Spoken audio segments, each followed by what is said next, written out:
UWITV is proud to present the UWI Mona Campus Council Meeting 2020, which was held on March 6 at the UWI Mona Campus in Kingston, Jamaica. The public portion of the meeting featured a presentation by Professor Dale Weber, Pro Vice-Chancellor and Principal of the Mona Campus, and a reply by Vice-Chancellor Professor Sir Hilary Beckles. The meeting was chaired by Mona Campus Council Chair, Mr. Earl Jarrett. Thank you very much, Chairman, Vice-Chancellor, Pro Vice-Chancellors, University Registrar, University Bursar, members of the university community, members of council from around the Caribbean, specially invited guests, members online, good morning to you all.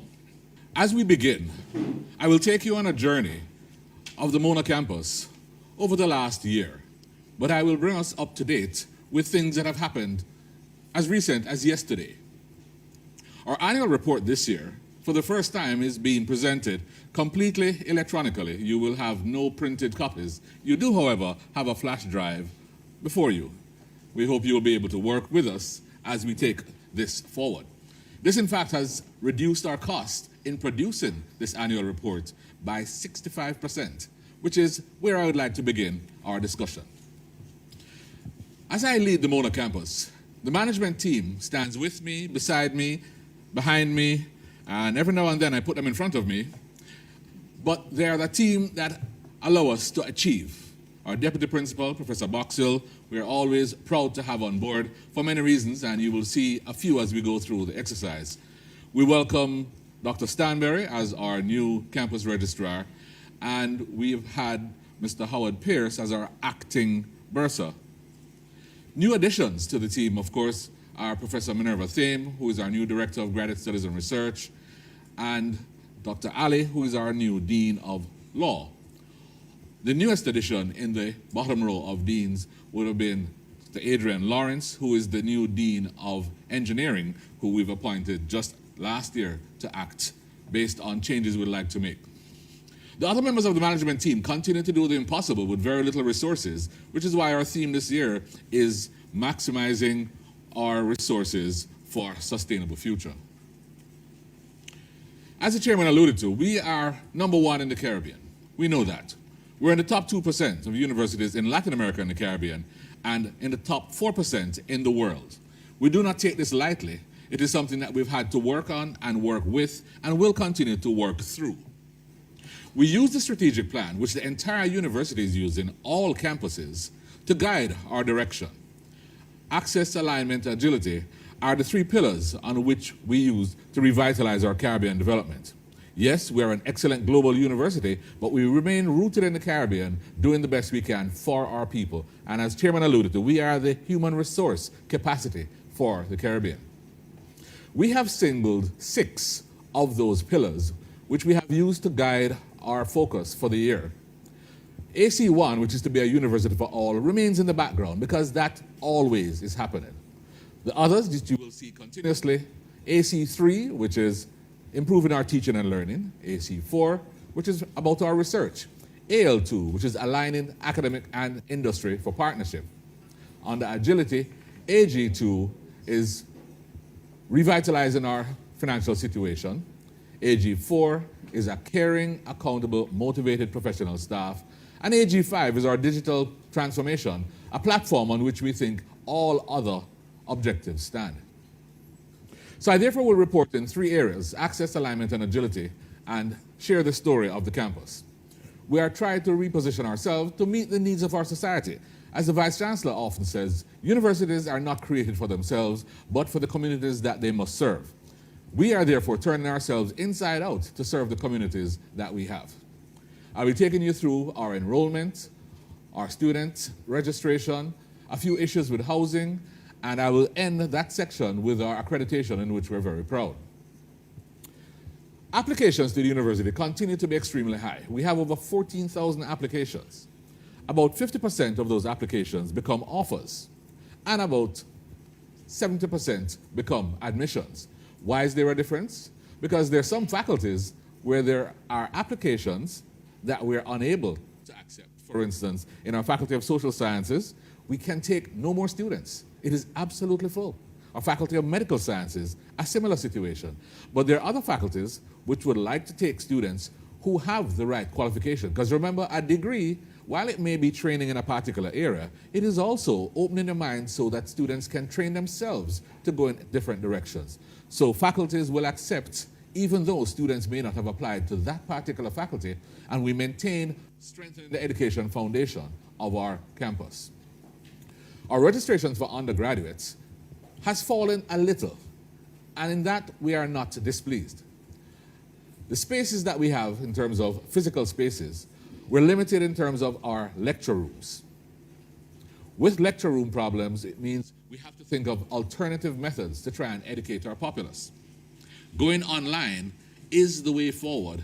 Therefore, the digital transformation, AG5, is the platform that we must use.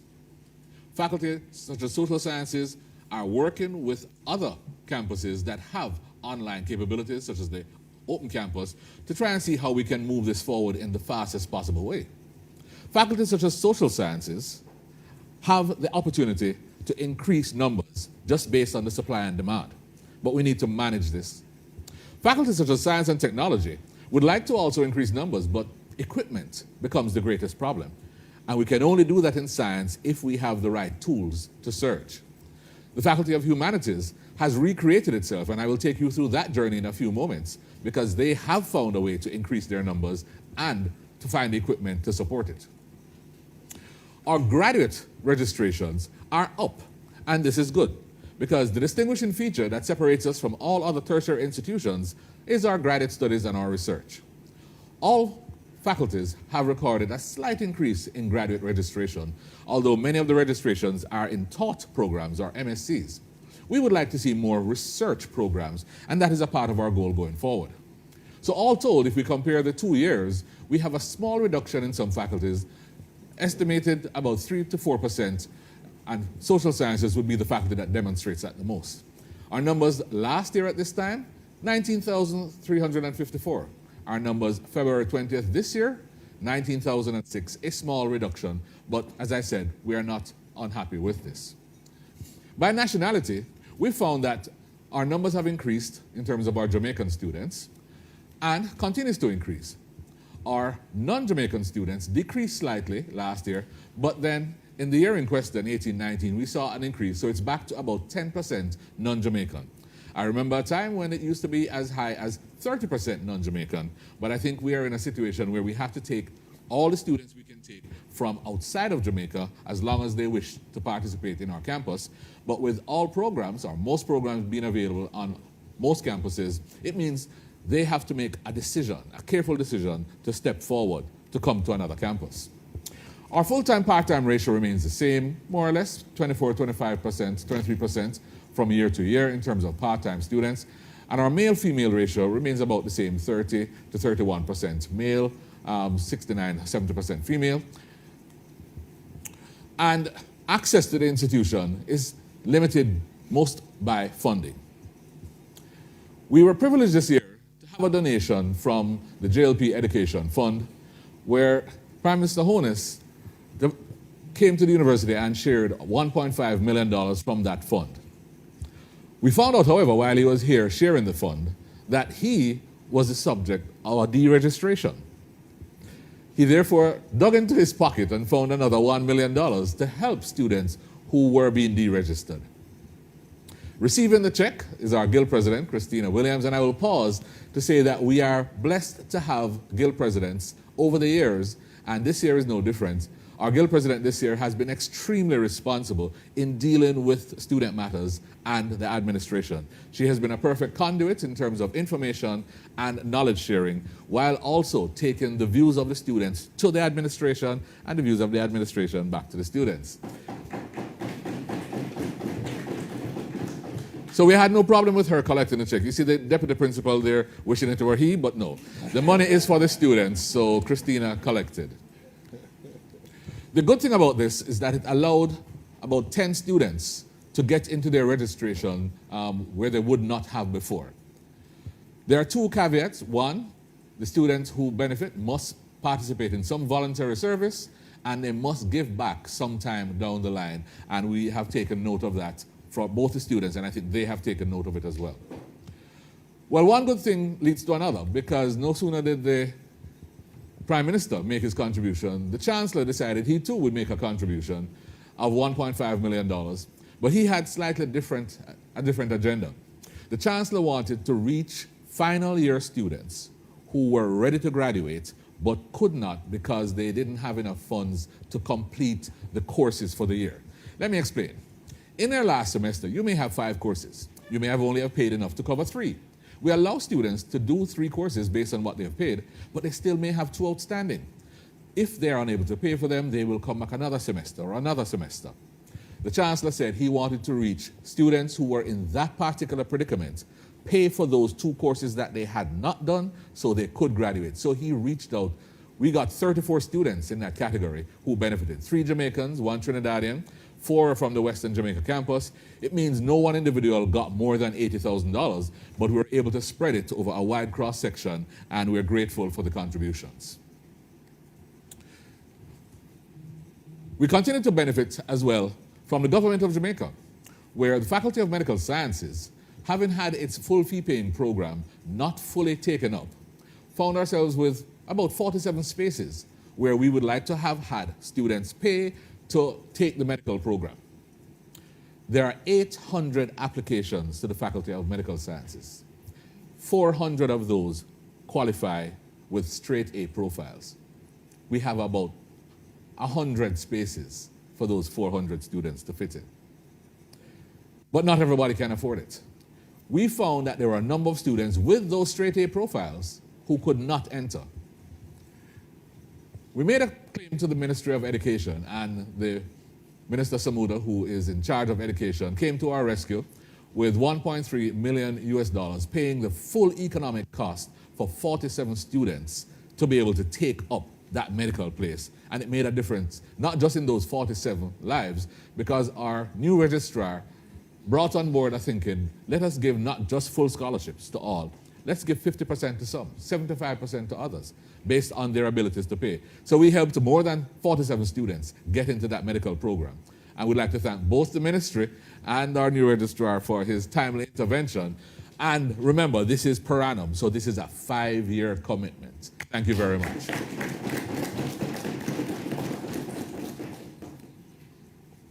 We continue to assist students in every way that we can. And while that may be a busy slide, I'd like you to think about what we do. Every faculty, that is all 7 faculties and the Institute for Gender and Development Studies, benefits from some kind of assistance provided by the university, whether it is books, bursaries, grants, meals, scholarships. The total this year came to $968 million, almost $1 billion in terms of our assistance to students from the UWI Mona Campus. We would like to do more, but as I'll explain in a few moments, we actually need to do less, and we need to find a way to get more of those donations, such as the 2 we just talked about, on board so that we can get help. One of the areas that we do get assistance is from the UWI Endowment Fund, UWITV, where they gave $10 million, which allowed 70 scholarships of various types to become available to a range of students. Some of them come as named scholarships, the Spanish Jamaica Foundation, the Department of Library Studies bursaries, and some of them are unnamed. And in fact, this year, being the 30th year that UWITV has been created, they created a fund called the Housing Grant Program, where they gave 30 grants to allow accommodation. Because having afforded the tuition, you now also need to afford the accommodation, especially if you're from rural Jamaica or from overseas. So being able to take on assistance in any way, shape, or form is valuable. One of the valuable financing opportunities that we are proud of is the Mona Social Services, where $2 million was made available in scholarships. Now, these are scholarships under the UWI Township program to low-income and communities where these students, having had the qualifications, would never ever have a hope of making it to the university. Augustown got 62%, the Mona Commons, Goldsmith Villas, Bedward Gardens, these are all our neighbors, the communities nearby. And talking to one of the students who got a first-class degree in engineering, when he told me how this scholarship changed his life, his mother's life, his family's life, his community's life, I think our contributions, even in these small amounts, but in these focused areas, are of great significance. In responding to the needs of our society, our faculty change their programs and modify. And I'd especially like to commend the Faculty of Humanities and Education and Dean Wariboko, who I challenged on my first day of principalship to reinvent the faculty where numbers were falling. The history department was about to go belly up. A new program, History and Journalism, revitalized that department and the faculty. They have a music and performance studies. They have cultural and creative industries, combining with law. Faculty has nowhere to go but up and has started that progression. They already have over 50 registrations in some of these programs, and I'm sure the dean will take us through that later on. Science and technology did a similar thing, biomedical instrumentation, alternative energies, trying to respond to the needs of the society. Our sports, our newest faculty, also started new programs. And on undergraduate programs, while they only started 2 this year, they started a number in the graduate programs. And credit to them, 50% of the programs in the sports were online, which means you can now stay wherever you are and take these programs. And this is the way of the future for our campus.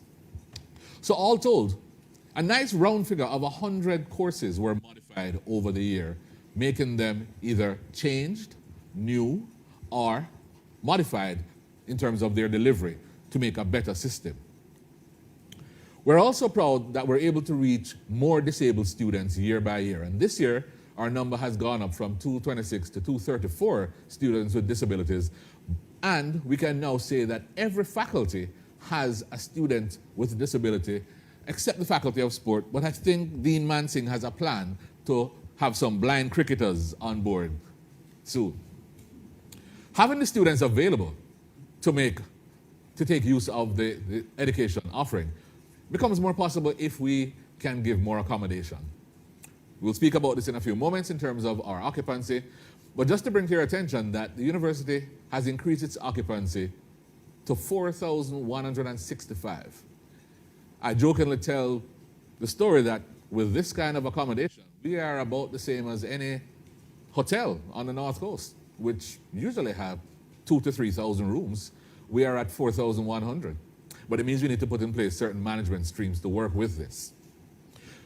With that occupancy, we now can accommodate 21% of our student population, which is a vast increase from 2 or 3 years ago, where we were still under 12% having an opportunity to live in hall.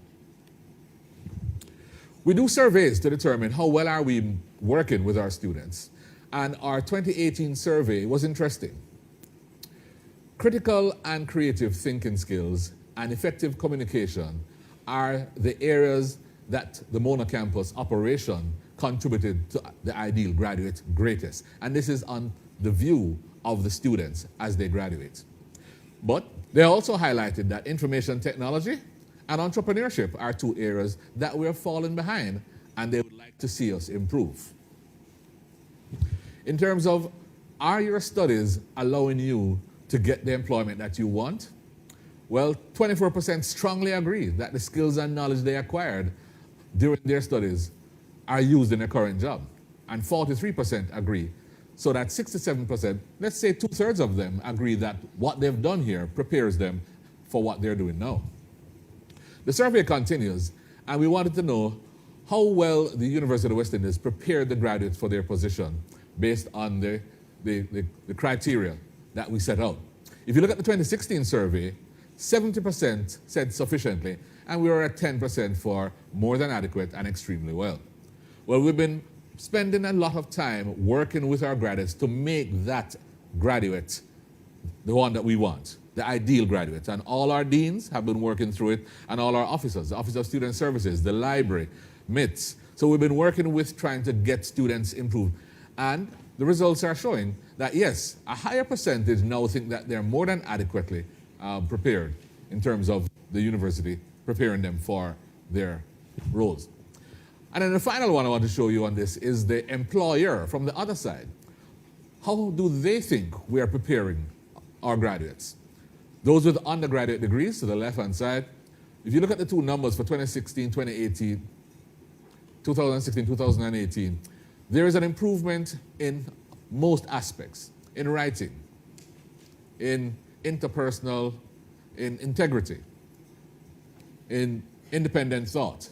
And for the higher degree graduates, again, the overall average increases in 2018. So we think we're doing some of the right things. We need to maintain that program and, in fact, improve where possible. So our Office of Student Services, under the guidance of Jason McKenzie and under the directorship of our Deputy Principal, will be leading that charge. Our students continue to achieve tremendously. An example there, Janelle Tomlinson, a PhD in Geography Geology, got the Prime Minister's Youth Award for Environmental Protection. And Mr. Ricardo Anderson, PhD in Physics, got the Prime Minister's Youth Award for Academic Excellence. The campus continues to do extremely well. The Deputy Principal garnered a force to take, once again, the UWI Games. It's the 19th time we've won it, and according to the Deputy Principal, we will continue to win it. But DP, I should tell you, I was recently in a place where 2 other campuses, who shall remain nameless, are planning to merge forces to try and overthrow you. You may prepare for that battle as you wish. But we walk the walk and we also talk the talk. We also have won the debating competitions on the 6th consecutive year, the postgraduate debating competition, and there's a team celebrating. We have individuals who also shine. Frederick Beckles, not only is he the first Jamaican to gain a Diamond League trophy, but he holds the Jamaican discus record and holds the Intercol track and field discus record. Mr. Desmond Campbell, while not throwing his weight around, got the award for the #1 nursing student, Mr. I say, for the #1 nursing student of the year for 2018-19. And that's him in the middle there in his nice green suit. It is the 3rd year in a row that the Western Jamaica campus has garnered that top nursing award.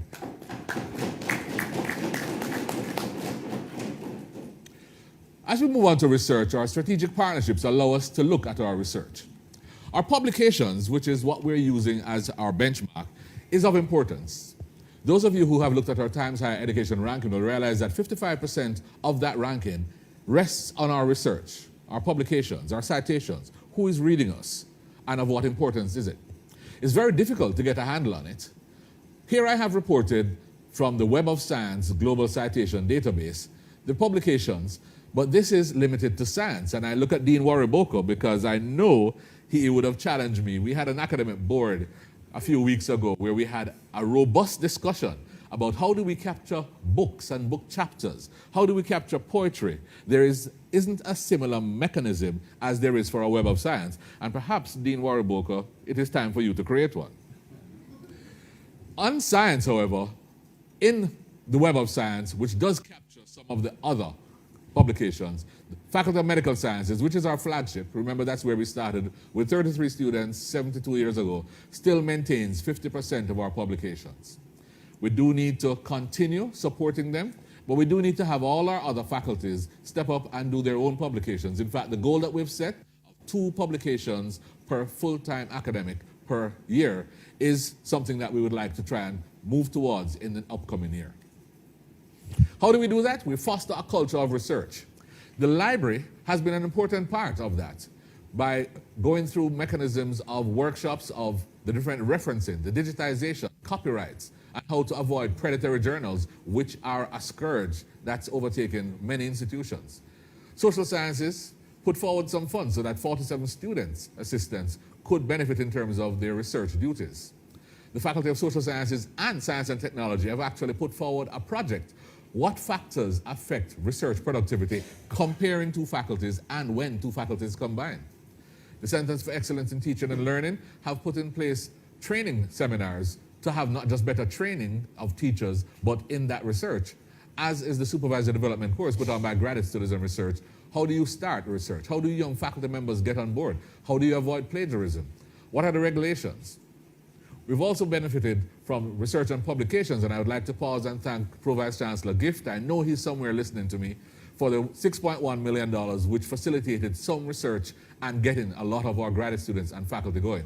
To the point where we now have a mixed method research conference. The mixed method program started about 4 years ago through graduate studies and research, and we now have mixed methods as a common part of all we do for our staff. We also do that for students, and again, the library led the way in terms of having workshops on plagiarism, referencing, endnote, thesis production. Social sciences had a number of opportunities in terms of qualitative research and structuring your database for your research. Humanities and Education has fortnightly conferences or fortnightly workshops that allow them to take students to conferences. Medical Sciences have their research meetings and their skills workshop. And Science and Technology concentrated on grant writing this year to try and get more grants out the door, which we will come to in a second. And Law had their legal writing. Graduate Studies continues in terms of the upgrade seminars and mechanisms that will help students grow. So our research over the last year has been very important and very impactful. We measure this based on the two criteria that we use as our springboards. The Sustainable Development Goals on the right-hand side allow us to partner and pair our research with each of the 17 goals, and we've found a nexus with 13 of those goals without any stretch of the imagination. And the others, we are stretching the imagination to get there.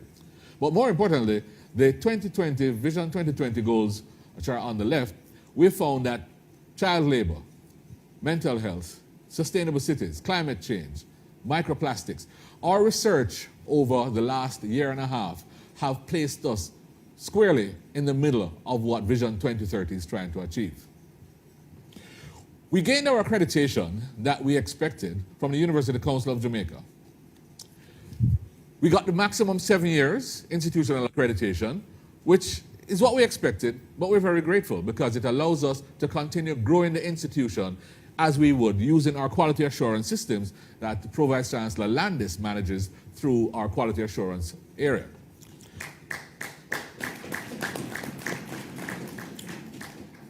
It is 7 years retroactive from February 1 because that's when our last one ended, and we went through an entire year of writing a self-assessment, having visits, having discussions, and tweaking some of the things that have to happen so that we could get accreditation, and it goes to 2026.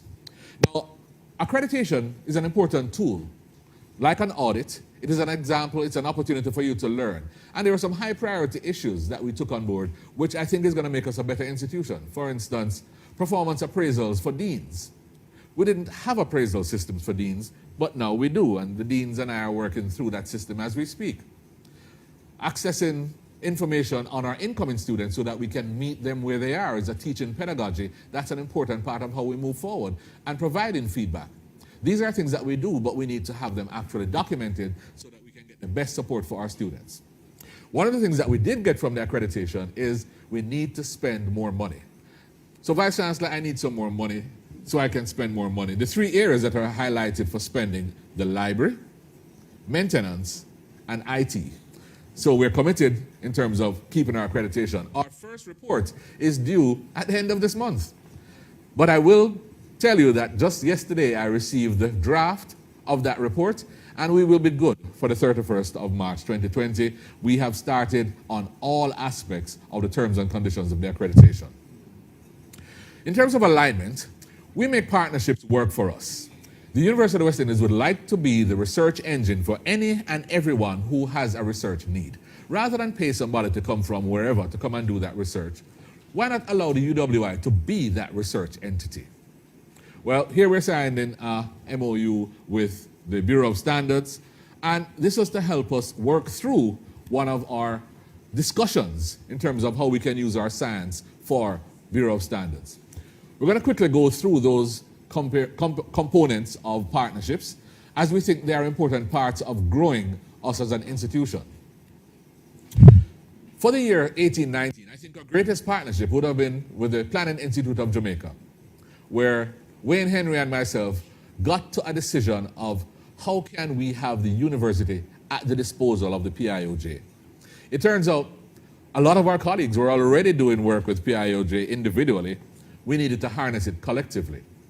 So Vision 2030, from its inception to implementation, had a lot of UWI input. In fact, Wayne was kind enough to come to our research days 2019 and be a speaker and help us with one or two of our functions. But he then shared how important the interaction was. 32 members of UWI faculty participated in the 18 thematic working groups, and 50% of those were chaired by UWI faculty. Clearly, we are at the heart of rolling out and establishing Vision 2030, and it's a partnership we would like to continue.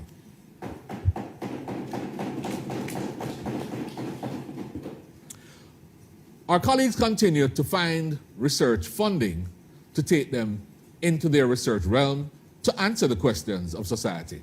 And I've just picked the top funding research example from each faculty as an example just to show you. So Tracy Robinson in law is looking at rights and advocacy. That's 20 million Jamaican dollars. Maureen Sams Vaughan, 26 million, and she's looking at early learning systems. Michael Taylor, looking at youth education and climate change, 11 million. Social sciences, Nicholas Satchel, with $37 million, looking at a project for New Jamaica Justice Era. And Leith Dunn from Gender and Development Studies, focusing on household nutrition, $11 million. Without these funds, we would not be able to do the research that we're doing, because it is very hard to find the partnerships with funding. Our partnerships, however, are not just all about funding, but about being representatives and taking advantage of all the entities around us. We celebrated the 40th anniversary of the murals, which are a trademark of the Mona Campus. There are two murals, one on the Assembly Hall and the other on the Karamat building, and they're both done by Mr. Claude Rahir. And they were done about 40 years ago, one of them in the year of the child, the other one just after. And we had an unveiling and a repurposing of the murals with His Excellency Guy Severin, who was about to leave as the Belgian ambassador. From this, we've been able to get some funds, and we are about to refresh those murals. But we're also thinking about where else can we use this kind of expression of art, of celebration, because these murals depict a lot of what happens on campus, a lot of what happens in the Caribbean, and a lot of what happens in the world. Our partnership with China continues, and we had our brand new Confucius Institute opened over this year as a gift from the People's Republic of China to the government of Jamaica. I was privileged to visit China to Hanban with Courtney Horgarth, who is our director, and re-establish our linkages with Taiwan University, not Taiwan, Taiyuan University, and the University of Beijing, and received the honorary professorship, where I need to go back and make a lecture sometime after COVID is over. We continue partnerships with embassies, and the GATFest Film Festival is a great example of how we've done this. And led by our Deputy Principal, Professor Boxill, we had the 7th staging of GATFest. 51 films were on display from over 20 countries. But in new additions, we had 4 embassies asking for embassies. So we used to have GATFest as a 2 or 3 day event. Now it has become a whole week. And you had embassy nights with Colombian, Mexican, and Japanese and South African embassies. We also had a Jamaican film night where we took it off campus. And started this year, there was a new award called the Archie, named after former principal, Professor Archibald MacDonald, who was supportive of GATFest when it started. In fact, Deputy Principal Boxill continues to amaze me that with all I keep throwing at him, he finds ways to keep doing what he's done. In fact, just yesterday, there was the launch of the Caribbean Sociological Society, a new society for the region based here at Mona. And for his trouble, he was elected president. But I think he likes that kind of work. Seats for the Future. Huawei allowed us to take some of our students from science and technology into a possibility of sharing their ICT on different locations. Taking them to China, so 5 of our students had that opportunity, and we take advantage of that each year as another partnership going forward. We recognize that entrepreneurship is one of the things that the students said we didn't do enough of. So we've been making a push in entrepreneurship, and the Vice-Chancellor has asked PVC Graduate Studies and Research to add entrepreneurship to his framework. So the Mona Entrepreneurship and Commercialization Center has been leading from the campus our entrepreneurial push. But we have formed a committee which reports to PVC Gift, and that committee has members in each faculty, so we're trying to tap entrepreneurship wherever it stands. There have been opportunities that have been going. Mona School of Business has had the Vincent Hosan competition for a while. The Faculty of Science and Technology has just launched Forecast with UTech, just this month. Biotech Center and Institute for Caribbean Studies have their own development of enterprise and natural products. And Placement and Careers has had an entrepreneurship event through Careers Week.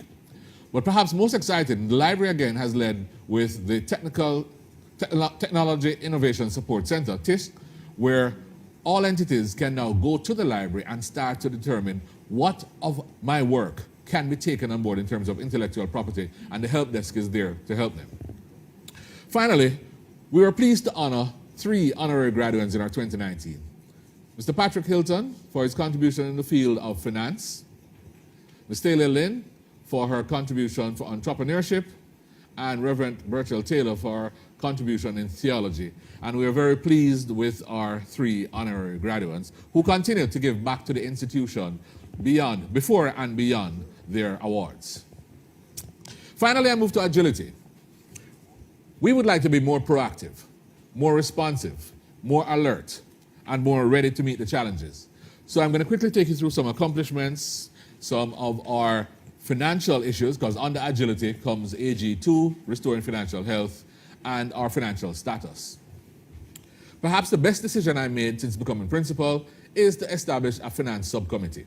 This is a subcommittee of finance and general purposes, which has taken a load off my shoulders by helping me decide on all financial issues that come to the University of West Indies Mona Campus. It is chaired by Mr. Jeffrey Cobham, and I would like to thank Mr. Cobham publicly for accepting the responsibility. I know that it gives him a lot of gray hairs. But he is having gray hairs that I don't need to have. The commissioning of our cogen plant has been a major undertaking, and we had to get it done by the 1st of July last year. I will tell you in a few minutes all the positives and negatives that go with that. When it's fully up, it's not yet handed over. We're still waiting on one component, but when it's handed over, it should be saving us $200 million per year, which is a major savings going forward. But we're not depending on that alone. We have commissioned a 40 kilowatt solar system, which is in the library, the Science and Engineering Library, and on the top of the physics building. And that's saving us $2 million a year, actual savings that we have already recorded. The Public-Private Partnership Unit is something I'll comment on in a few moments as well. That is a mission-critical part of the university as we manage the PPPs that we've started. So what are we going to do in 1920 as we go forward? Better financial management, more externally funded grants, financial contributions from our BDO, and campus income diversification. The university has 6 companies. The first company was formed in 1993. It's Mona Informatics. Mona Informatics has had to reinvent itself twice, and it's on the verge of either reinventing or going out of business. The cumulative deficit is $107 million. We have to take control of these 3 entities.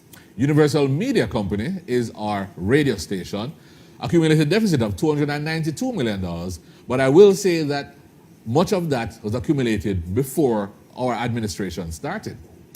Mona Technology Park last was successful when we had the call center. Accumulated deficit right now, $84 million.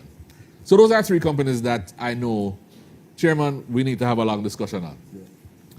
There are 3 companies, however, who are making a profit, and these are spin-off companies that were built to be a particular purpose, as well as provide a revenue support.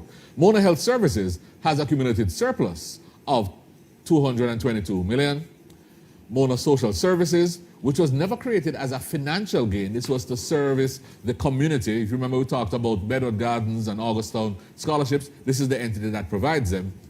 They have an accumulated surplus of $0.45 million.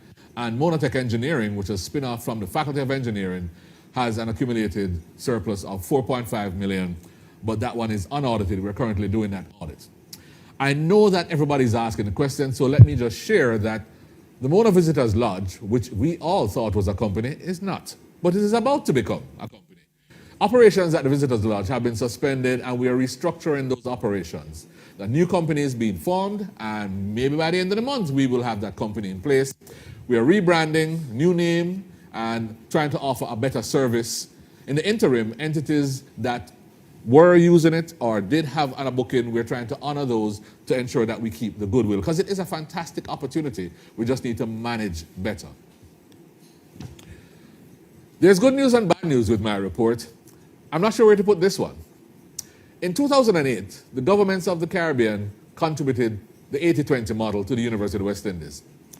In that year, the government of Jamaica decided they could not continue to contribute the 80%, because remember, students pay 20%, the government pays 80%, and we all go home happy. In 2008, the decision was, here is a block of funds. Use that to manage the institution, because as you continue to increase the number of students, then the 80% continues to increase. So the government said, here's a block of funds. It turned out to be about 55, 60% when we had about 12 or 14,000 students. That block of funds increases slightly, and I'll show you that slide. It increases by about 4 to 5% per year, somewhere about where inflation goes. But as we have increased our student numbers, and you will see that in 2019, we had 19,599 students. That makes the Mona campus by far the largest campus, but it is a number that we are uncomfortable with based on the physical infrastructure that we have. So we have two answers to that, by the way, colleagues. We either need to go online to deliver, or we need to find another location, and thankfully, we're doing both. In 2019, it means, however, that the constant contribution from the government has declined in terms of its proportion contribution to as low as 35.6%, which is as low as it has ever been, and that is one of our greatest problems. Because our revenue highlights will tell us that the university is an $18.9 billion operation. Tuition fees account for about $2.5 billion. The non-UGC, meaning the entities, when we teach and collect as a separate, a full fee paying program, contributes about $4.5 billion. The government subvention is $7.32, and it's consistent. It comes every month, and we are thankful for it. But the student contributions, you'll realize, goes in two little cycles. We get it in September, October, and we get it again in January, February. And in between those, we have to do some serious managing. How do we do that? By our commercial activities. Those 6 companies we just talked about, and any other income generation, which I'll talk about in a second. So that $4.5 billion is what we run in the background. Our total net revenue annualized growth rate is 3.9%. Tuition, 0.8. And that's low, because inflation, as you know, is 4, where the tuition is 0.8 in terms of the increase. Government is 5.8, special projects 2.4, and commercial operations 2.1. Our total operating expenses amounts to 19.53. And those of you who are good or not so good at the math will tell me whether I'm making a loss or a profit. Taking out the donor funds, which has to go specifically to projects, 18.76 is what we're working with, and staff costs are now 11.96 billion. And that's 63% of the total. The government contribution, which is that purple bar, I'm sure the bursar will take us through this when he gives us the report, has increased marginally over the years. So has the students.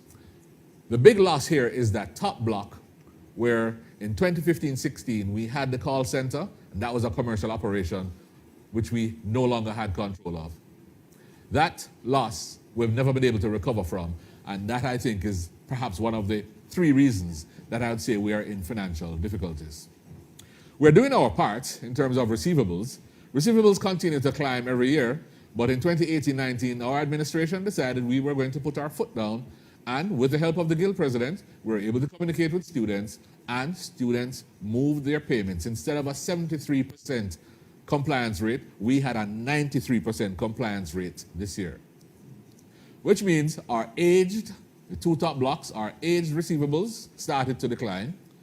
Now our current receivables increased actually because we got more students getting into our program of paying a portion and then paying it off by a certain time. So the fact that that green bar has increased is not a bad sign. It's actually a good sign. It means more of our new students are taking that on board. We're going to grandfather that so that by the time next year comes around, all our students will come and will understand that you must pay a portion to begin, because we've gotten into a situation where students thought they could start, they were allowed to start, they could get to exams, they couldn't find it, and that's how deregistration became a problem. So we're biting the bullet from the beginning, and we're making good progress. We're also supported by having our special programs are non-UGC activities contributing, and the net income earned from our programs this year was $1.9 billion. Grants this year, $772 million were gained in overall, and the new grants amounted to $232 million of that, 32 grants, although our effort going forward is to have fewer larger grants rather than many small grants, because the time and effort spent managing grants is the same. An area that we also intend to grow is our Business Development Office, where I can say thank you very much, Kay, for giving us the information and for giving us the revenues. Financial services on the campus amount to 50% of the finances that we get out of BDO.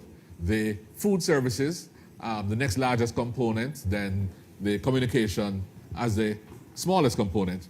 But we'll talk about food in a moment because we made a major thrust. The campus has been doing a lot in terms of what it can do to move forward and try and get a better handle on finances. Course consolidation, I just got a list from social sciences, which I would like to replicate for all faculties, which drew a red line for all courses that had less than 15 students. We finally have the matrix to be able to say, these courses, we're not going to offer them. We're going to do it every other year. We're going to change how we make that delivery. We need the data to make the right decisions, and I'd like to thank Dean Tennant for having led the way on that for us. Partnership opportunities with other universities, rental of spaces, reducing our bursaries. And by reducing our bursaries, we're not taking away from students. We're finding other entities who will pay for the bursaries so the campus no longer pays for it.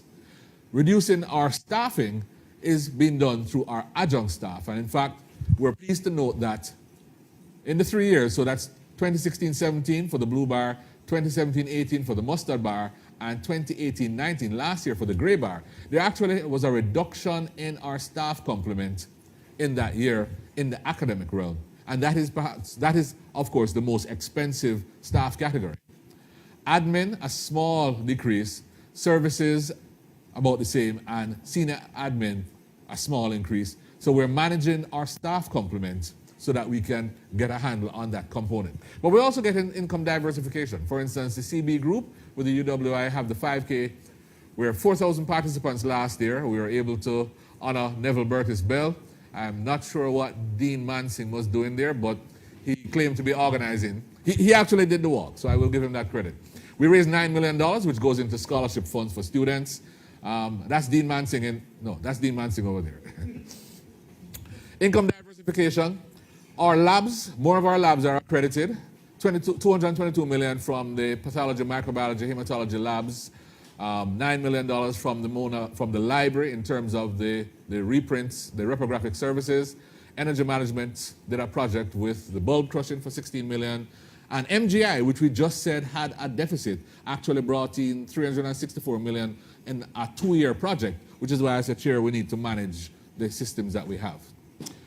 I would like to give full credit to the PPP Management Unit that were created, led by Mr. Peter Ainsworth, who has turned around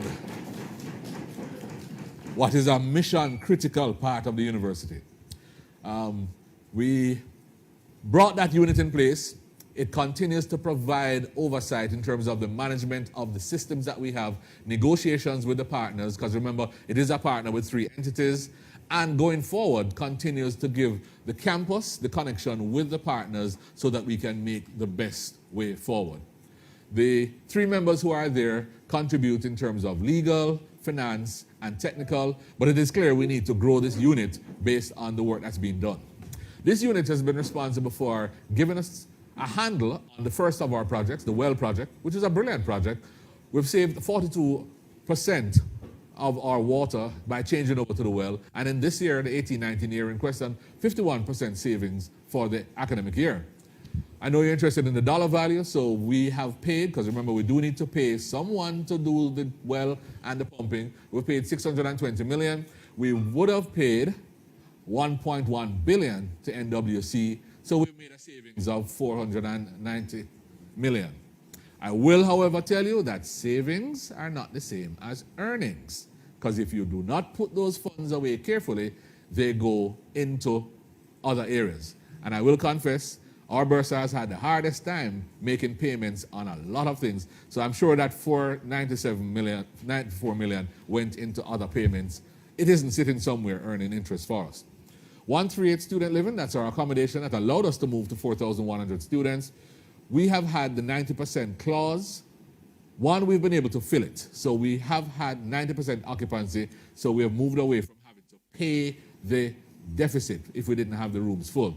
But again, through the discussion with the 138 partners and the PPP unit, we reconciled at the end of July 31st, 2018, that we actually are gaining $9 million from 138. This is the first time we're seeing our revenue from this, and we're very pleased. The discussion continues, and for the 18-19 year, the discussion is ongoing, and we think there should be a $239 million to be gained based on the discussions, but we're not yet ready to approve and have that in terms of a consolidation. And the third of our PPP is the engines that were bought for our cogen system. 5 engines, GE engines, have been put in place. They were initialized on the 26th of June, and New Fortress is our partner there in terms of the storage, and GK is our partner in terms of putting those engines in place. It's a major capital project which allows the campus to go completely off JPS for its running and saves us 40% in terms of our energy. We do, however, have a facility where JPS are our partners, and we do go back to JPS whenever we need to take engines out for maintenance or if there are failures, as there are occasionally. What I'd like to show you is how much we're saving on this operation. This is January to October 2019, January here to October. So in June, you would have seen a change beginning. Up to January, from January to June, we paid JPS somewhere between $60 and $70 million a month for electricity. A pause for emphasis. In June, we turned on the generators, and in July, we were on JPS for half the month. So the bill got cut in half, $40 million. In August, we're on JPS for 3 days. And I will tell you, whenever we need to go back to JPS, we pay per day for the fuel, but we also have to pay a standby charge, which is $8 million. So for that month, we had to pay just about $10 million, which is $8 million to be on standby and $2 million. It comes to about $2 million per day for fuel charge. September was like heaven. September, we were on JPS for about 3 hours. So the bill went down, right down, which means we could generate, and if we can manage this, again, it comes back to management of our systems, that will make a difference. The plot for September, as I said, was beautiful. On weekdays, we use about between 5 and 7 megawatts. On weekends, we use about 3 megawatts. So on weekends, we run 3 engines. On weekdays, we run all 5 engines. But again, we need to have the proper planning, because had we done this, the engines produce 7 megawatts. We use about 6.2, 6.5 megawatts. If one engine goes down, we need to go back to JPS. So going forward, we already started a discussion where the Port Royal Marine Lab is already completely on solar. The Discovery Bay Marine Lab is 50% on solar and is about to go 100%. The library, the Science Library and Engineering Library has some solar. We're in discussions to try and get a 2 megawatt solar, which will give us that buffer. So we will be able to take out an engine and use solar. And guess when we need most of our energy? Between 10 in the morning and 2 in the afternoon, when we have a lot of sunlight. So going forward, that's our next plan. The savings in terms of electricity in dollar value, that is our cogen charge. $57 million is our average charge per month. JPS for the period 2018 was $74 million, and for 2017 was $63 million. So we are making a savings, but we need to get it all in line before we can take advantage. Finally, in terms of agility, we want that caring, accountable, motivated professional team working for us. I'm going to take you quickly through the camp exercises that demonstrate our caring, accountable, motivated professional staff. We welcome our new campus registrar, and we thank at the same time Dr. Bell Hutchinson, who had been campus registrar for 12 years, and we look forward to Dr. Stanberry making the interventions as he has over the last 7 months. Our employee job satisfaction, asking our staff, are you satisfied with the job? Does your job provide you with a sense of purpose? Do I look forward to going to work? I could ask all of you here, but I'm not sure what answer I would get. Using a number of 214, 5.52 the academic staff, and 5.52 is between somewhat agree and agree.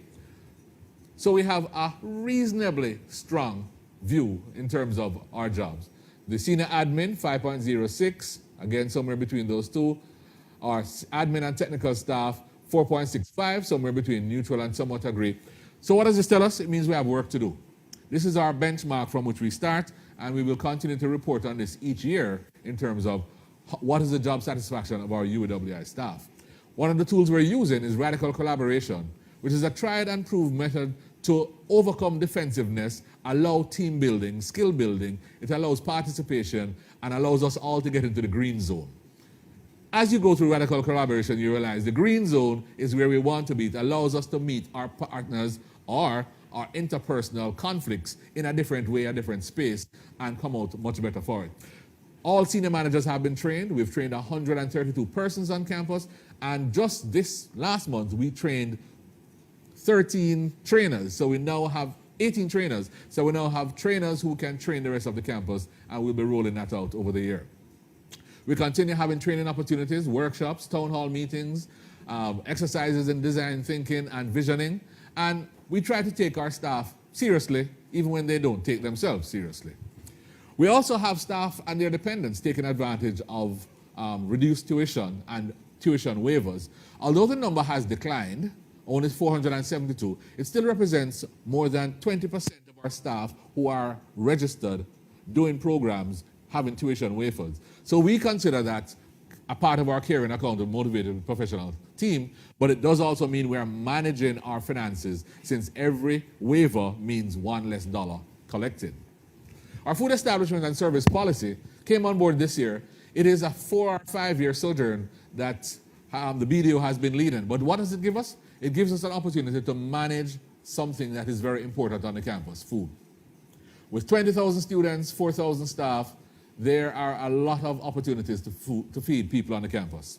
In fact, having read the report, there are 43 food providers on the campus. This is a small city, I tell my friends, and we now have a handle in terms of food handlers permit, in terms of regulatory systems, but also in terms of them paying into a system that is going to be monitoring them. And we'd like to thank Kay and the BDO for the rollout that has happened and the continued importance as we move forward. Congratulations to members of the UWI community who got national honors. Professor Gerald Layla, who got the Order of Merit. Professor Clinton Hutton, who got the Order of Distinction in the Commander class. Mr. Michael Buckner, who got the Gold Musgrave Medal. And Professor Tara Das Gupta, who got the Silver Musgrave Medal for scientific contribution. We also would like to congratulate the winners of the Vice-Chancellor's Award for Excellence, Dr. Aisha Spencer from Education, who won the Teaching Award, Dr. Georgiana Gordon-Strawn from CARE, who won the Research Award, and Dr. Sharon Stewart from the School of Education, who won the Global Award. Also, I'd like to congratulate Dr. Olivine Burke, who is the director of the Mona Social Services that we've been talking about, who got the SAGBA Caribbean Awards this year for 2020, to Dr. Leith Dunn, director of the Institute for Gender and Development Studies, who was named in the 100 most influential persons globally in gender policy, and to Dr. Tracy Robinson, who got the award for prominent woman in international law. Whenever we go to University Appointments Committee, we hear that the Mona Campus is a professorial mill factory. And here we are with 6 professors coming this year. And I will bring to your attention the gender balance in our professors this year. 3 males, 3 females.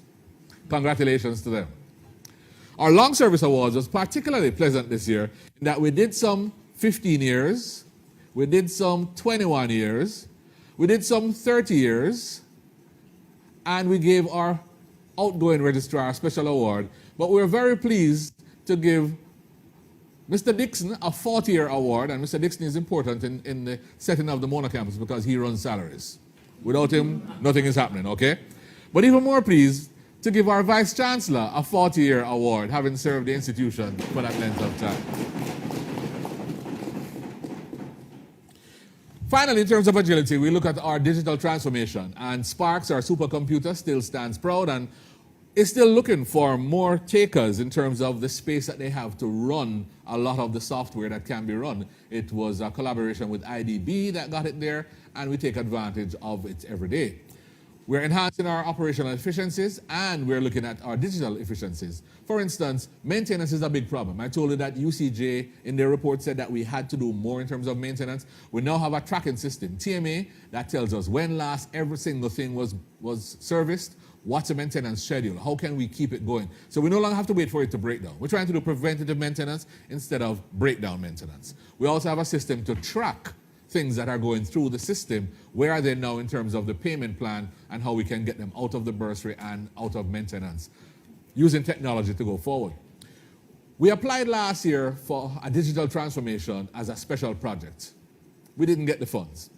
But somehow, MITS, I don't know how Jeremy did it, but he spent $490 million that we didn't have, improving wireless service in the halls of residence. Now I'll tell you, with 4,100 students, this generation, well, my generation, I can't speak for all of you, my generation, we go online occasionally.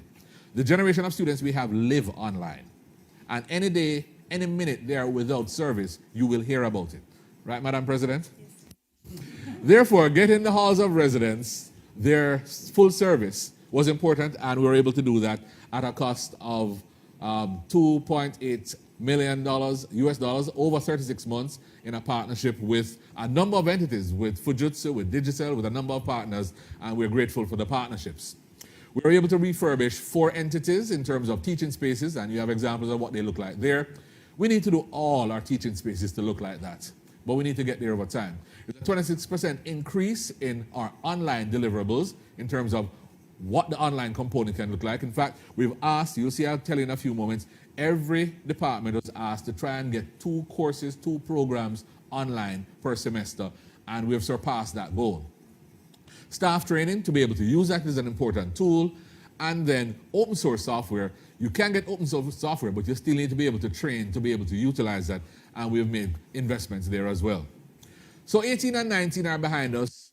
We are in 2020. What is the way forward? Well, we have a 10-in-2 austerity plan that's university-wide, all campuses, where we've been asked to cut our expenditure by 10% over the next 2 years. We are working on that. I think the bursar will tell you in a few moments. I think he's not going to do any cut this year, and he's going to try the whole 10% next year. Also to try and increase our revenue by 10%. Now that we can do in 1 year, and that's our plan. We have 5 platforms that we're using, again, across the entire university. Digital transformation, which we've all bought into, being a multilingual university. By the end of the strategic plan, all students will leave here with at least communication in a second language. They don't need to have a degree in it, but they should be able to communicate in a second language. This is what the world is like now.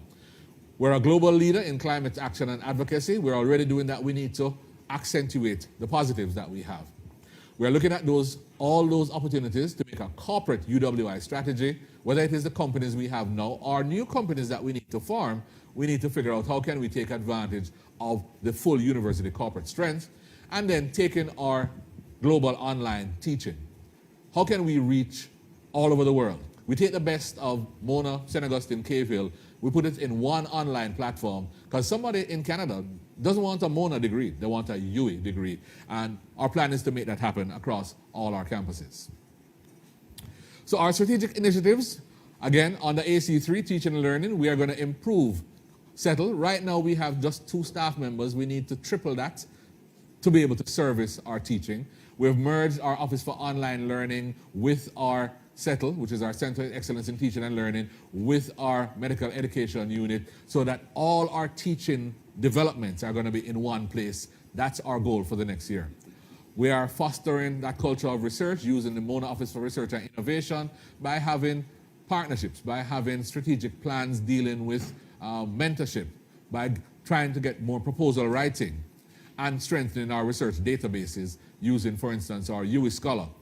On the AL2, we're looking for greater partnerships where we can get grantsmanship increasing across campuses and across faculties, and we're increasing ties with the private sector. We can therefore answer the question only if we know what their questions are. So we need that partnership there. On the restoring financial health, we're going to improve operations. We're going to get some bankable projects, which I'm going to close with. We're going to use our commercial entities, and the BDO is leading on that. We're going to use our systems to improve efficiencies as we get the digital transformation through the bursary, through the registry, through all aspects of our function. And our PPPs are going to function in a better way now that we have our units. Under our care and accounting motivated professional staff, we're going to transform our HR, and our new registrar already has a plan as to how that transformation is going to take place. We're going to improve our operations in our maintenance, since we know that's a shortcoming that we have, and we're going to get our looking from within. We're going to do more self-evaluation so that we can get our staff engagement survey up.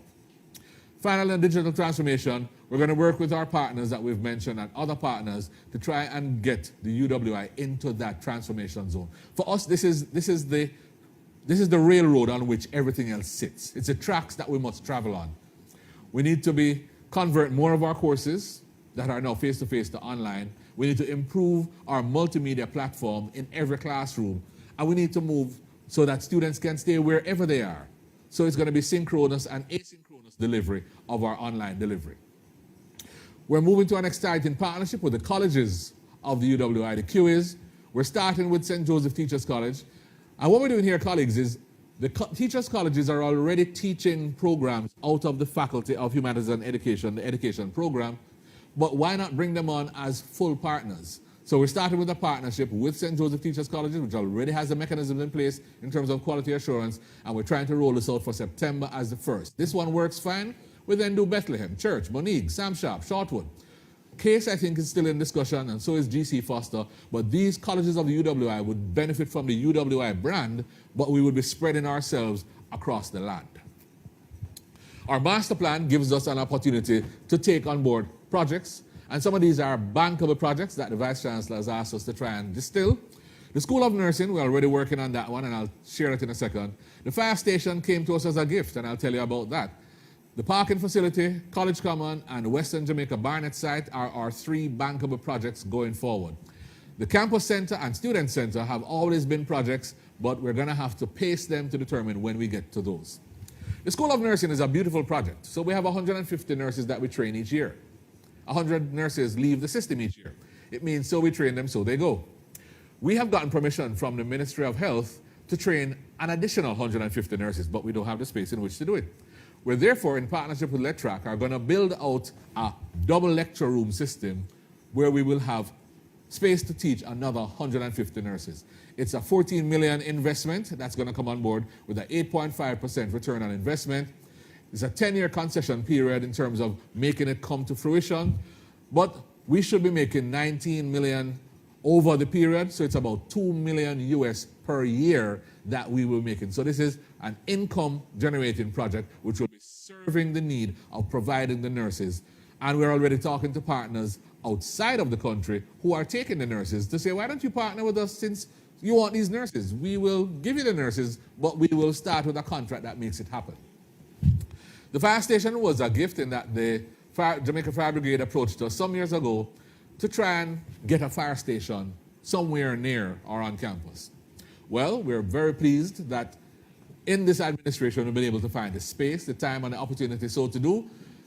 It will allow us to have a fire station on campus, which will reduce our emergency response time. We recently had a fire in our chemistry department. It took 47 minutes for the truck to get here. With a fire station on campus, I'm sure we can cut that time to 10 minutes, and therefore we hopefully have no more fires, but we should have better response. It will also give us better alignment in that they want to start a school, and we're better to start a school than a university that's ranked in the top 4%. And it'll give us 3 fire trucks and 2 medical ambulances at the same time, right next to the hospital. This is a win-win-win-win situation because this costs us absolutely nothing. Our parking lots, the acting dean of engineering, I'm looking for him, told me that we had 4,000 cars coming on campus in an hour and a half. We're a small city. I don't know where these 4,000 cars park, but I know where I would like them to park, and I'd like to charge them to park. And while I'm charging them, on the top of the building, we're going to put solar so we can also charge. So a parking lot is going to be built. We're going to put up two. The first one is going to go exactly where the first one is now. That current parking lot only holds 47 cars. We're going to hold 400 cars, and we will now have parking spaces for sale. You will pay to park on campus, as you do every other campus in the world, and we will also have a charging platform. When this one works its way through, we will have a second one, and that'll be a bankable project, Vice-Chancellor. College Common. So the university is on 650 acres. 100 acres over by College Common, and there are 100 houses. Nowhere else in Kingston do you have a house on an acre of land. And I can tell you it is very difficult to maintain that house on an acre of land. Having lived in one, it takes 6 hours to cut the lawn. So we would like to put up, first of all, we need to take down those houses. Some of them are 50 and 60 years old. We have been doing repairs to them, and as you repair the left, the right falls. As you repair the roof, the wall falls. So we need to demolish, we need to restart, and we're looking for the right partners as a bankable project to put up something like that. Townhouses are going up all around Kingston. Why don't we put some on our 100 acres? We can have them 1 bedroom, 2 bedroom, 3 bedroom. We can have them middle income. We can have upper income where we can charge a vice-chancellor a lot for his. I'm not sure you're going to charge a principal, but so we can have a range of possibilities. In fact, I know my predecessor wanted a section of it to be for ambassadors. There is no telling what we can do with that kind of space, with the right kind of partnership. We can put in amenities, we can put in pools, jogging area, trails. So we're looking forward to that as a second bankable project. And our third bankable project is our Western Jamaica campus. And I'm proud to share, Vice Chancellor, that we have completely paid for the lands at Barnet, 45 prime acres in Montego Bay. Montego Bay can't expand any further north because of the water. They have to expand south. We're at the edge of the city now, and the highway puts us in the middle of the construction. We therefore had groundbreaking in 2019, and that is the design as to what we're going to roll out. That's our artist's impression of what our campus will look like, and it's a modular system. We're starting with phase 1, which will have those 6 buildings. Phase 3 will actually end up with 15 buildings, but each of those buildings can be purchased for a different thing. We already know that we're starting with BPO management. We're starting with tourism management. They've asked us for sports management. I didn't realize there were so many planes that landed in Montego Bay compared with Kingston. They've asked for aeronautical engineering. So we are satisfying the need of the Montego Bay and Western Jamaica area. Rather than trying to repeat the Mona campus, we're going a niche-specific campus. So there are many opportunities for bankable projects there. I therefore ask you to think through us maximizing our resources as the Mona campus has a very sustainable future. Thank you. But we will now move into the Vice-Chancellor's remarks, and then we'll do question and answers where we can ask further questions of the Principal and his management team. Colleagues, what we have just heard is an excellent report. But it's also an excellent example in university management. It's important, I think, Chairman, for you to know how much we appreciate your leadership of this council and all members of this council, especially our external colleagues. Good university management in this day and age is critical and vital for the advancement of universities. And the reason we took this decision 4 years ago to live stream the reports of our 5 principals and the Vice-Chancellor was to share with all of our Caribbean stakeholders, the taxpayer, all of our institutional partners, that we are committed to good, open, and accountable governance. And I wish to express gratitude also to those colleagues who have taken responsibility for specific subcommittees to enable the principal to function. Those subcommittees, the audit committees, of course, the finance committees, and all of those other operations are very important. It is always incumbent upon me to historicize. That's the nature of my profession, and that's how I think. But in this very room, 40 years ago, I participated in my first council meeting. And all of the things that I have learned that are profound about university management, I learned in this very, very room. And the significance of that is because the Mona campus is the heart, not only the ancestral home, but it's the heart of the University of the West Indies. And if we get it right here, we will get it right throughout the entire ecosystem. And what we have heard this morning is a principal who has given a report on his campus to year in review with projections for the future that has removed all doubt about the sustainability of this institution. It was a report that projected the confidence of leadership, and this is what we need, the confidence of leadership and our ability to go into the future. When he made reference to the campus developing a cricket team for the visually impaired, I note that there was a silence, and I could hear what you were thinking. But no, you were all very decent, and no one laughed. But I know what the principal was implying. Now, the Mona campus is now at the crossroads. We have heard from a principal that the public has endorsed this campus by voting with their feet. And having voted with their feet, we now have a campus that is absolutely congested. We no longer can grow on this site, and therefore the principal has rolled out a roadmap into Western Jamaica and an online map to bring those students, not only from the region but from the world, into Mona registration. In doing all of this, he has emphasized the need for the campus not only to be excellent, but to be ethical.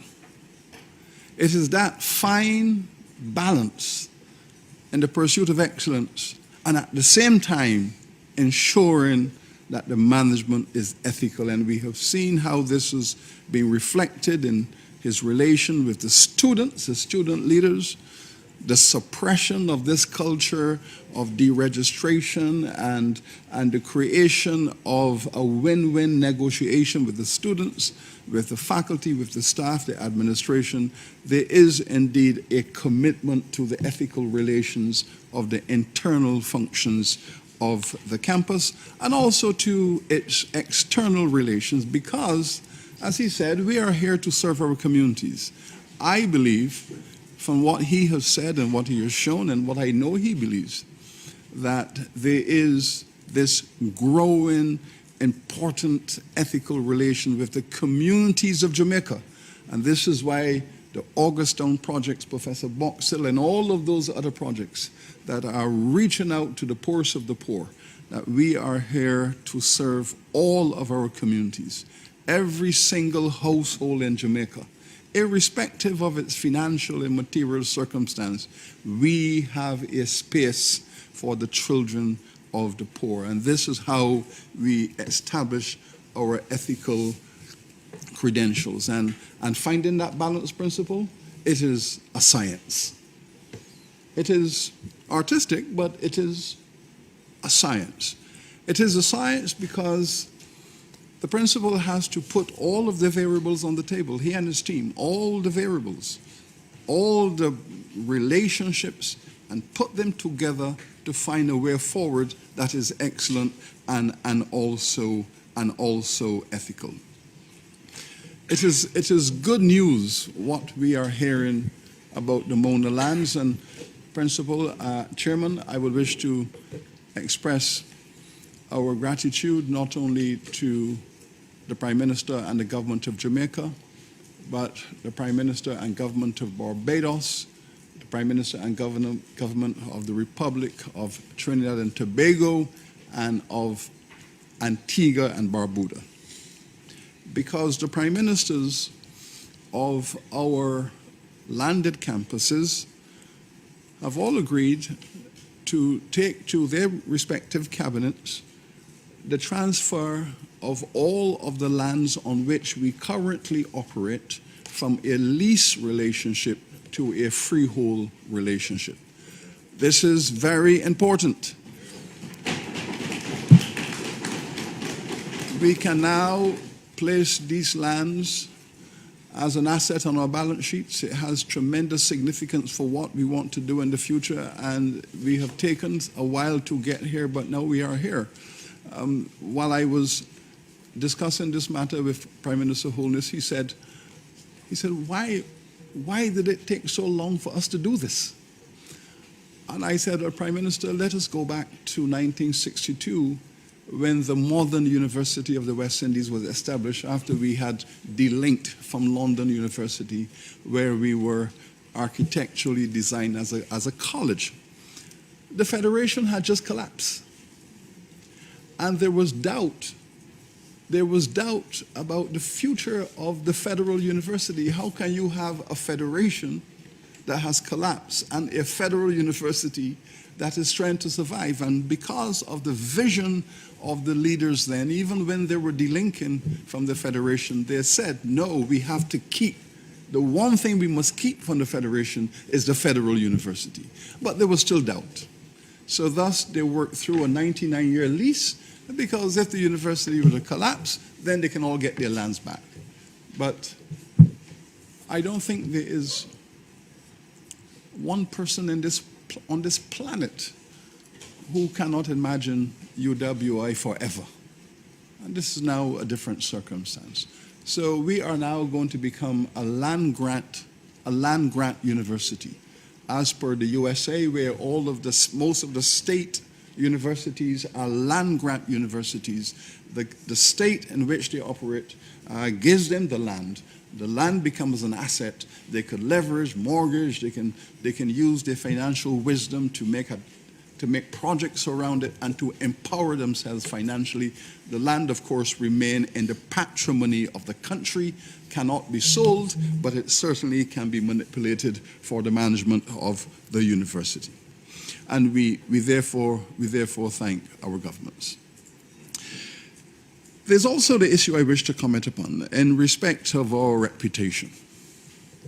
We have heard a great deal about our global rankings and the work that we did to prepare the university for global rankings. For 68 years, we did not do this. But as a management team, we recognized that going into the future, we needed to join the global competitive world and enter university rankings, and therefore, we had to study very carefully the ranking methodologies. We chose the best and most respected ranking agency, the Times Higher Education.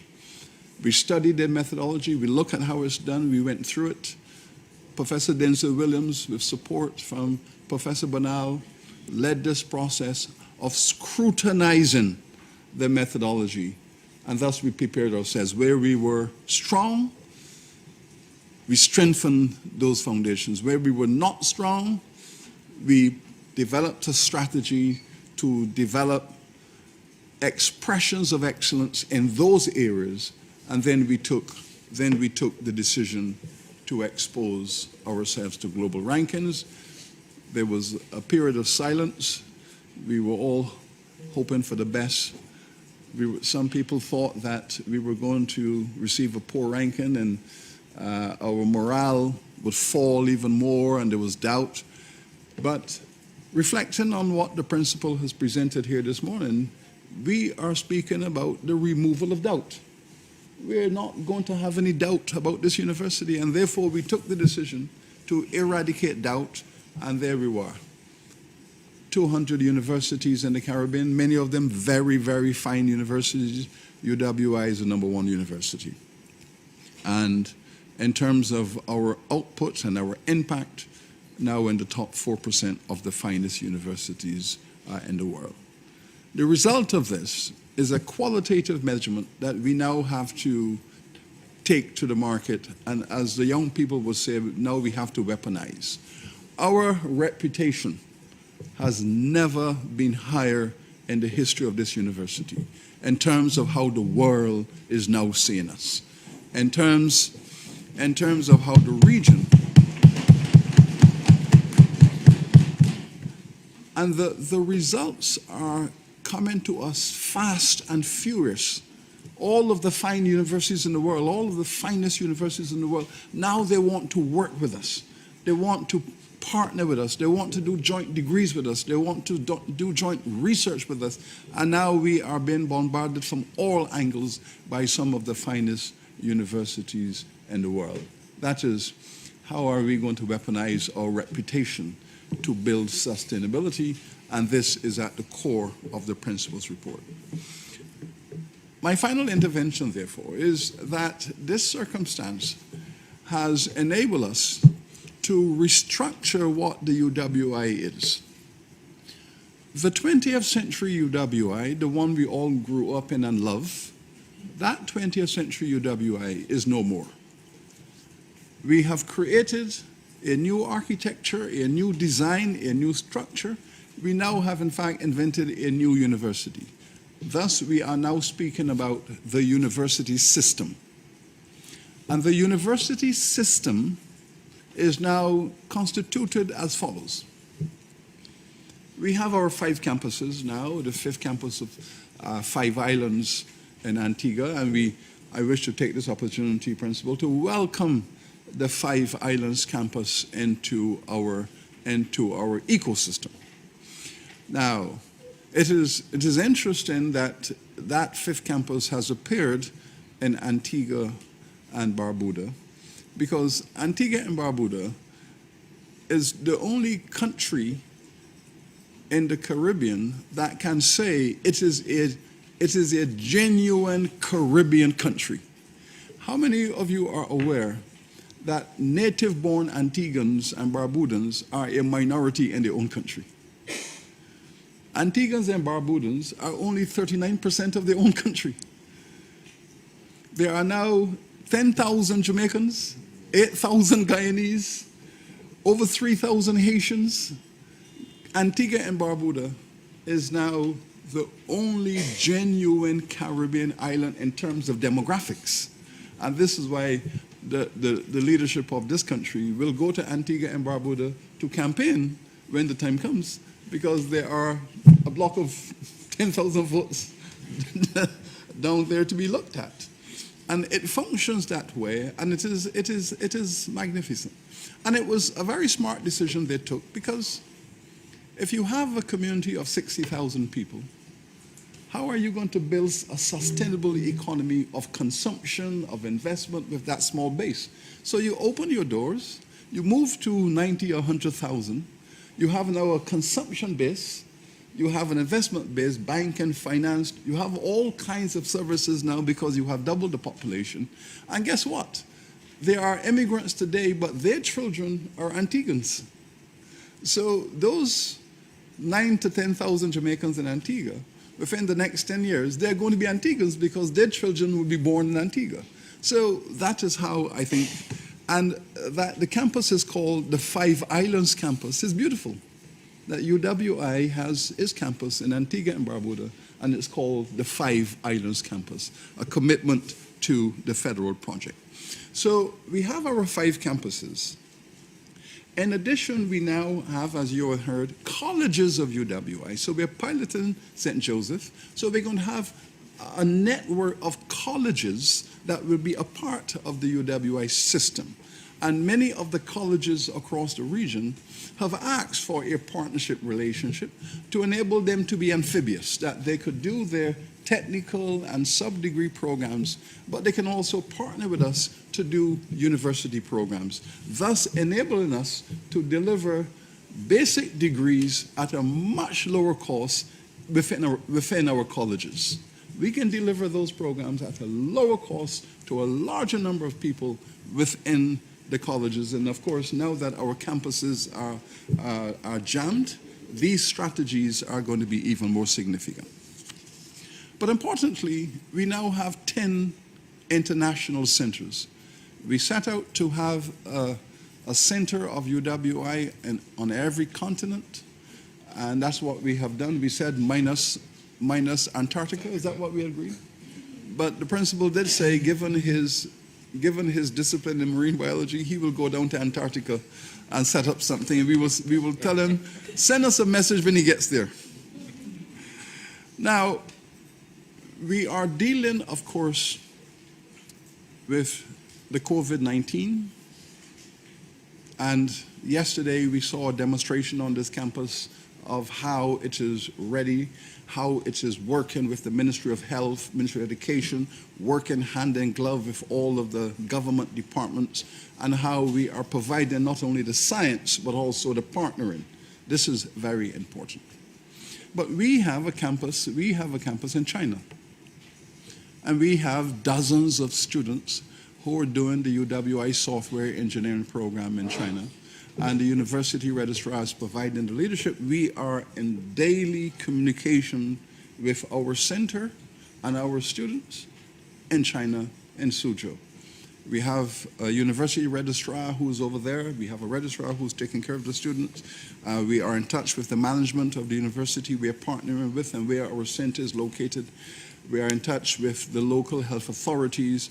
And while we are managing this matter the best we can with the greatest degree of sophistication, it is important for me to note that the university at the same time is also accumulating management skills in the area of a global health crisis. And this is now going to cascade into the DNA of university management. So we are managing a UWI system on a global scale. We have our center now in Canada, we have one in the US, we are in Johannesburg, we are in Lagos, we are now in Colombia. So the UWI system is indeed now a global system. And we all started here at Mona with a vision 71 years ago. And we are extremely fortunate to have a principal at this moment in time who recognizes this legacy, this history, where we have to go and how we are going to do it. And the roadmap our chairman is asking for, we are having a retreat of the finance group at the KFL campus next week to look at how we are going to lay the foundation for this roadmap. And I'm very pleased and honored that our chairman has agreed to join us to speak about the financing of the future. The time has come for the UWI to go to market. Time has come. We have relied upon our governments these past 71 years to carry this institution, and as you heard from the financing, they are no longer able to do so the way we would wish to maintain the first-class status of this university. In respect of the Mona campus, the decision was taken by the Jamaica government, as you heard in 2008, that we will recognize the real costs of managing this campus. We will put into the budget the real costs of managing this campus. But when we recognize that real cost and we approve that budget as fair and reasonable, we will give you a block of funds. And that block of funds falls short of what the operational cost actually is. So basically, in a nutshell, if it costs $10 to run the campus, the government would recognize that this is the real cost, but we can only give you $6 or $7. Thus, a systemic funding gap has opened up. And this has been the case not only at the Mona campus, I should emphasize, that the other governments also adopted a block funding approach to the budget. So we have a gap between the approved budget and the actual presentation of that cash. We need to go to market to find that deficit. Otherwise, we will not be able to maintain our status, we will not be able to grow, and this is where we are now changing the financial model to go to the market, to discuss with the investor class how they can now make an investment in the university. They have been giving us philanthropy, and we are very appreciative of the philanthropy. But we have to go beyond philanthropy into investment The challenge for us now is to find the right instrument, whether we go with bonds, which is really a debt form, whether we go with IPO, which is really an equity investment, but we are getting ready. And I must refer to Jeff Cobham's statement. You might have forgotten this, but when the news was released that we were the #1 university in the Caribbean, you issued a statement in which you said that UWI's reputation is now very hot and it is time to go to market. It is time to go to market. Well, this is the time, and we have followed your example, so we are going to do this the best we can. So, Principal, thank you for your stewardship, the year in review, not only at the level of excellent management, but also to the transparency of your governance and the role you have played in ensuring that all hands participate in the governance and management of this university. The dispelling of doubt, the reaffirmation of confidence, and now we are ready. So thank you for your report, Mr. Chairman. Thank you for your generosity. Thank you.